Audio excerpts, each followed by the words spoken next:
Mr. Byron, you turned into one of your own zombies. I think you need a little help. If you don't mind, let me make a small suggestion. Today you will forget that you came. You never saw me. You were never in this room. Sir, I thought you'd like to see these. What are they?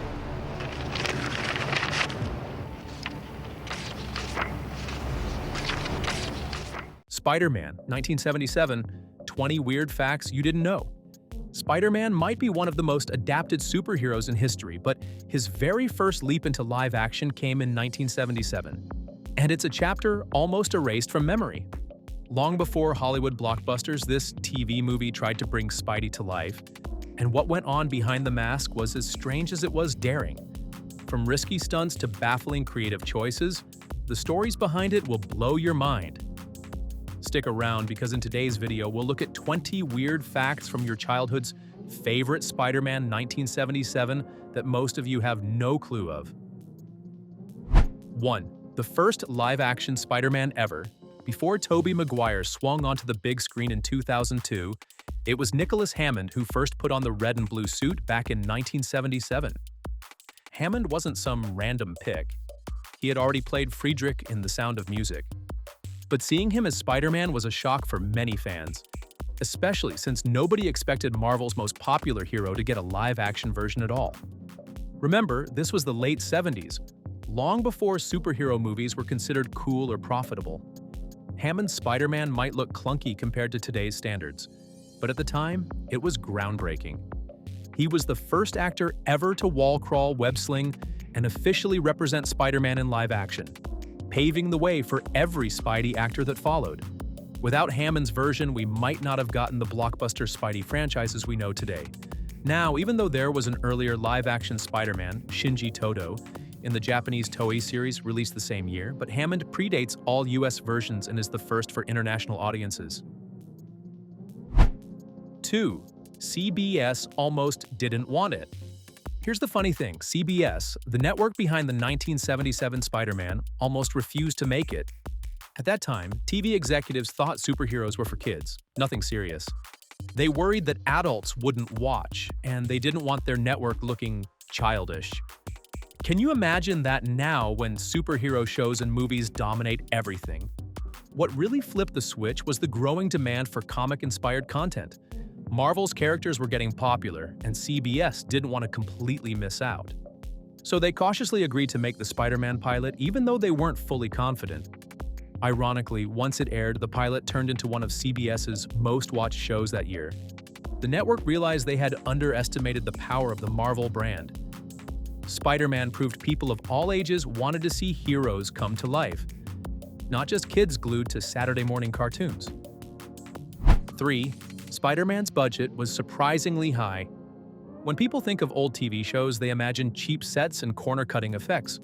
But Spider-Man's 1977 pilot was one of the most expensive TV productions of its time. CBS threw a serious amount of money into it, banking on the rising wave of superhero hype. Remember, the first Superman movie with Christopher Reeve was just around the corner, and CBS wanted to ride that excitement. The budget went into costumes, stunts, and elaborate city shots of Spider-Man climbing buildings and swinging around New York. For TV in the 70s, that was big money. They even used innovative, for the time, camera rigs to sell the illusion of wall crawling. Sure, it still looked clunky compared to Hollywood blockbusters, but the fact CBS invested so much showed they believed Spider-Man had massive potential. It was a gamble, but at first it really paid off. 4. The infamous ropes and wires. Spider-Man's coolest power is swinging through the city, but in 1977 there was no CGI, no green screen, none of the tech Marvel uses today. So how did they pull it off? Wires. Lots and lots of wires. Nicholas Hammond and his stunt doubles had to literally climb buildings, hang off rooftops, and swing from ropes with very little safety gear. Some stunts were so dangerous that Hammond himself admitted later he was terrified during filming. They had guys scaling skyscrapers, dangling off windows, and crawling across walls with rigs that sometimes barely held together. The wall-crawling scenes especially were done by dragging stunt performers sideways on hidden wires to fake gravity. Watching it now, the effects look campy, but at the time people were stunned. It was raw, risky filmmaking. Those rope and wire tricks gave Spider-Man his first real sense of movement on screen. 5. Japanese Spider-Man connection. Here's something wild. 1977 didn't just give us Nicholas Hammond's Spider-Man in America. Over in Japan, Toei Company launched their own Spider-Man show the very same year, and it was unlike anything Marvel fans had ever seen. This Japanese version gave Spidey a giant robot named Leopardon, laser weapons, and wild storylines that had nothing to do with the comics. It was basically Spider-Man meets Power Rangers before Power Rangers even existed. What's even crazier is that both versions were running at the same time, but with totally different tones. One leaning campy and gritty, the US, the other completely bonkers, Japan. Fans who stumbled on both shows back in the day often got them mixed up or assumed they were connected. They weren't, but seeing two radically different takes on the same hero in the same year is still mind-blowing. 6. Nicholas Hammond's strange casting. When CBS set out to cast Spider-Man, the plan was simple. Get an unknown actor, someone fresh who could be molded into the role. But that didn't happen. Instead, they picked Nicholas Hammond, who was already famous for playing Friedrich in The Sound of Music. Fans who recognized him were shocked. Imagine going from singing in a wholesome family musical to climbing skyscrapers in a spandex suit. Hammond himself admitted people constantly pointed out the connection. Producers claimed they wanted a familiar face to attract viewers, but it clashed with their original vision. To comic fans, Hammond felt like an odd choice because he didn't really look or act like Peter Parker. No nerdy awkwardness, no shy teenager vibes. Still, Hammond gave the role everything he had.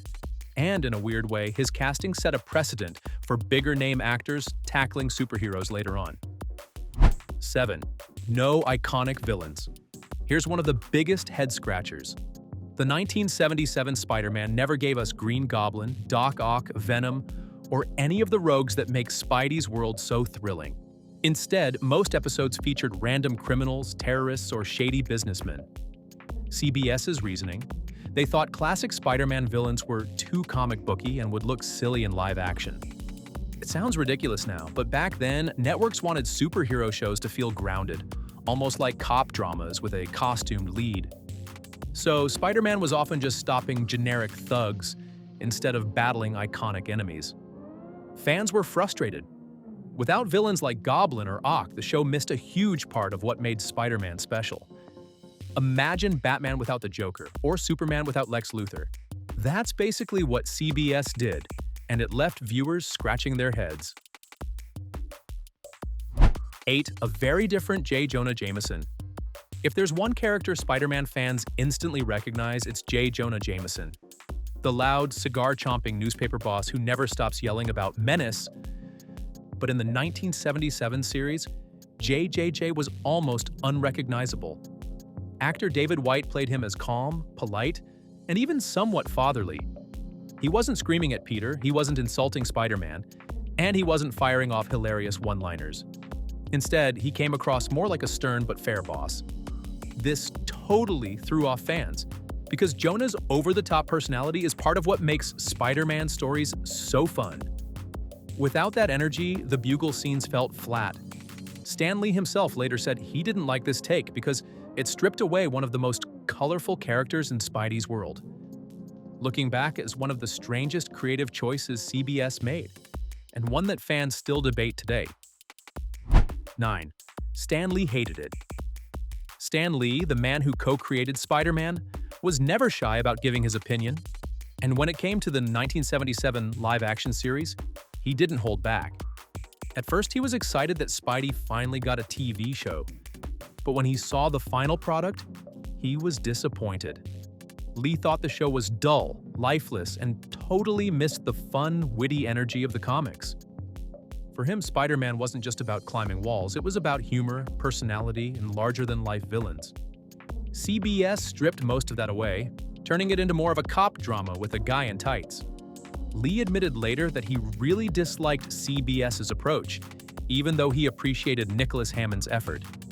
His criticism echoed what many fans felt, that the show had Spider-Man's look, but none of his spirit.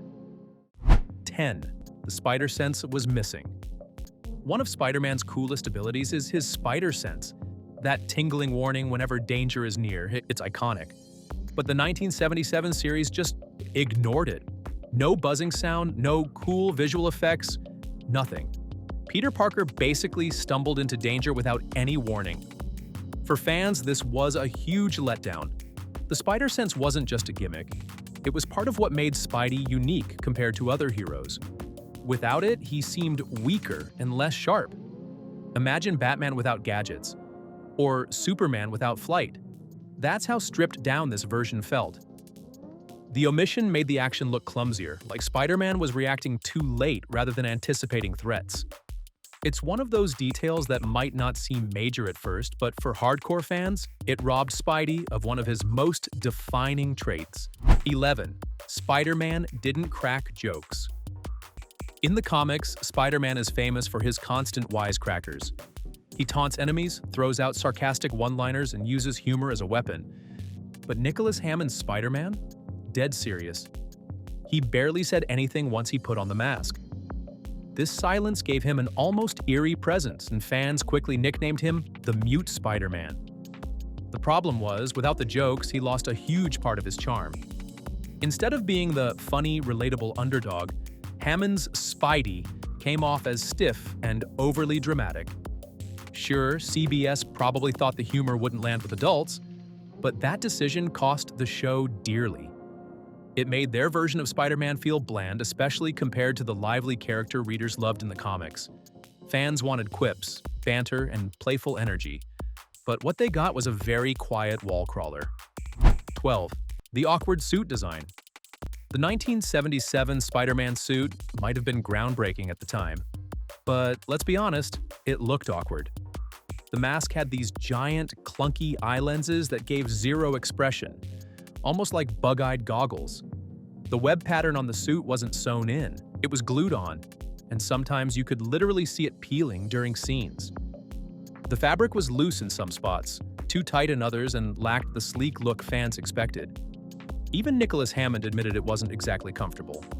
And because there was no CGI back then, everything had to look convincing in real life, which unfortunately, it didn't always. Compared to the bold, sharp look from the comics, this costume felt like a cheap Halloween version. Fans watching today can't help but laugh. But back then, it was their first ever live-action Spider-Man suit, flaws and all. 13. The real stuntmen risked their lives. If you think Hollywood stunt work is risky today, imagine being a stuntman on Spider-Man in 1977. Back then, safety standards were nowhere near what they are now. Hammond and his doubles were expected to climb actual skyscrapers, with barely any harnesses or nets to catch them if things went wrong. Some shots had performers dangling hundreds of feet above the ground, with the camera crew filming from nearby rooftops. There were no fancy CGI fixes or green screens to soften the danger. What you saw on screen was real. The stunts looked clunky at times, but they were terrifyingly authentic. One slip could have ended in disaster, and everyone on set knew it. That raw danger gave the show a gritty edge, even if viewers at home had no clue how close those stuntmen came to disaster. 14. It was a ratings hit, at first. When the pilot episode of Spider-Man aired in 1977, CBS couldn't believe their luck. Audiences tuned in by the millions, and the ratings crushed many other shows that year. For viewers, the novelty of seeing Marvel's most famous hero in live action was irresistible. It felt fresh, different, and exciting, especially compared to the usual TV dramas on air. This immediate success convinced CBS to quickly greenlight more episodes. Spider-Man suddenly looked like it could be the next big franchise, and fans were eager for weekly adventures. But as we know, the momentum didn't last. The early buzz faded once people realized the show lacked many of the elements that made the comic special. Still, that first wave of hype showed just how powerful Spider-Man's popularity already was, even in a world with no cinematic universe. 15. CBS kept sabotaging it. Here's where things started falling apart. Even though Spider-Man proved it had an audience, CBS never gave the show a fair chance to grow. Instead of sticking to a regular time slot, they constantly shifted it around the schedule. Sometimes it aired on weekdays, sometimes weekends, sometimes late at night. It was chaos. Fans who wanted to follow along couldn't even find the show consistently. And in the pre-DVR, pre-streaming era, missing an episode meant you were out of luck. This scheduling mess made ratings dip, and CBS used that as an excuse to scale back. It was almost like they were setting it up to fail. Viewers were frustrated, Hammond was frustrated, and the show never built the steady momentum it needed. A hit can't stay a hit if the network keeps pulling the rug out from under it. 16. The show crossed over with nothing. Now here's the kicker. Spider-Man wasn't the only Marvel property CBS owned at the time. They also had The Incredible Hulk with Lou Ferrigno, which was a smash hit. And Wonder Woman was running strong on TV too. You'd think CBS would have tried a crossover to supercharge ratings, right? Hulk meets Spidey or Spider-Man teaming with Wonder Woman? Nope. CBS flat out refused. They worried about superhero overload and thought combining shows would cheapen them. So Spider-Man remained isolated, fighting generic villains while other heroes thrived in their own lanes. Fans were baffled because crossovers were already popular in comics. It was a missed golden opportunity. Imagine Hammond's Spider-Man trading lines with Ferrigno's Hulk. That alone could have turned the series into a cult legend. Instead, CBS played it safe, and the show suffered for it. 17th international release as movies. Here's a twist a lot of fans don't know. The 1977 Spider-Man series didn't just air as TV episodes. In Europe and parts of Asia, CBS cut together episodes and released them as full-length movies in theaters. For many international fans, these were the very first Spider-Man films they ever saw on the big screen. Titles like Spider-Man Strikes Back and Spider-Man: The Dragon's Challenge were essentially stitched together TV episodes, but audiences abroad treated them like real Marvel movies. It sounds odd today, but in the late 70s and early 80s, this strategy actually worked. Kids overseas got to see Spider-Man swinging across rooftops on a cinema screen, long before Hollywood gave us official blockbuster films. It wasn't polished, but it introduced Spider-Man to a whole new global audience in a pretty unconventional way. Or let's just see futuristic for its time. 18. Nicholas Hammond wanted to return. Nicholas Hammond never really let go of the role of Spider-Man. Years after the show wrapped, he came up with a bold idea. A crossover movie where his Spider-Man would team up with Lou Ferrigno's Hulk and even Captain America. Hammond pitched it seriously, and for a moment, it looked like it might actually happen. Imagine that, an Avengers-style crossover decades before the MCU. Unfortunately, the plan got axed before it could move forward. CBS was already backing away from superheroes, and without network support, Hammond's dream project never took off. Still, the fact that this idea was floating around shows how ahead of his time Hammond was. He saw the potential in connecting Marvel's TV heroes long before anyone else. Fans today can only wonder how groundbreaking it would have been if that crossover had happened. 19. Some episodes were basically cop dramas. While the show was called Spider-Man, some episodes felt like they had very little to do with superheroes at all. Instead of fighting colorful villains like Green Goblin or Mysterio, Spider-Man often went up against mobsters, corrupt businessmen, and terrorists. In many ways, the plots felt more like detective stories or cop dramas than superhero adventures. You'd have Peter Parker investigating shady organizations, busting crime rings, and stopping heists rather than dealing with fantastical comic book threats. CBS clearly wanted the show to appeal to adults who preferred serious drama over comic book camp. The downside?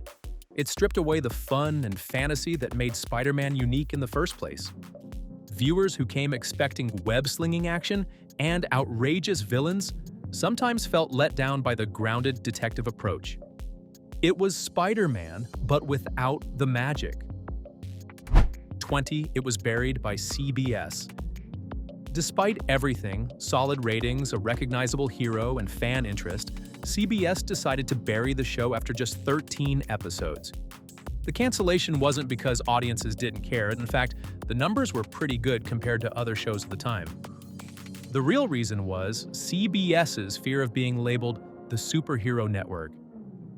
They were already running The Incredible Hulk and had aired Wonder Woman, and executives worried they'd be pigeonholed. So instead of doubling down on the Spider-Man brand, they quietly pulled the plug. It was a frustratingly short life for what could have been a long-running series. In hindsight, CBS probably underestimated just how massive superhero media would become. By shelving Spider-Man, they missed the chance to ride the wave that eventually turned Marvel into a global entertainment powerhouse. And that's the story. Spider-Man's 1977 TV movie and series may not be the most polished or remembered, but it carved out a spot in superhero history. From strange creative choices to the dangerous stunts behind the mask, it became a fascinating, cult-level drama. Now we want to know, what was the fact that truly shocked you the most? Drop your thoughts in the comments. And if you loved our Weird Facts series from this forgotten chapter of Spider-Man, don't forget to like, subscribe, and stick around for more hidden superhero stories.